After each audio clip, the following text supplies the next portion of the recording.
ঈদ তো তখনই সুন্দর ছিল যখন বুঝতাম না জীবনের মানে কি, যখন মনে করতাম দিনের অর্ধেক সময় না খেয়ে থাকলে 2 দিনে একটা রোজা হয়ে যায়। ঈদ তো তখনই সুন্দর ছিল যখন রোজা না রেখেও সবার আগে ইফতার টেবিলের সামনে হাজির হতাম আর সবার আগে ইফতারি খাওয়া শুরু করতাম।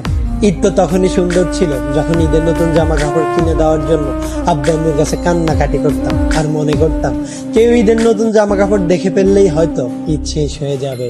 ঈদ তো তখনই সুন্দর ছিল যখন অন্য সবাই ঈদের জামা কাপড় দেখে ফেলার ভয় আলমারিতে অতি গোপনে লুকিয়ে রাখতাম। ঈদ তো তখনই সুন্দর ছিল যখন ঈদের দিন সবার পা ধরে সালাম দিতাম আর সালামের জন্য দাঁড়িয়ে থাকতাম। ঈদ তো তখনই সুন্দর ছিল যখন বড়দের দেখতাম তারা কত জায়গায় ঘুরতে যায়, তাদের কত টাকা, আর ভাবতাম কবে জানি বড় হব আর তাদের মতো করে এত সুন্দর করে ঈদ পালন করব। হ্যাঁ, আজ বড় হয়েছে ঠিকই, পকেট ভর্তি আজ অনেক টাকা।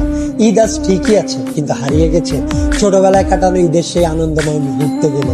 সত্যি অনেক বেশি মিস করি ছোটবেলায় কাটানো ঈদটাকে, যেটা চাইলে কখনো ফিরে পাওয়া সম্ভব নয়।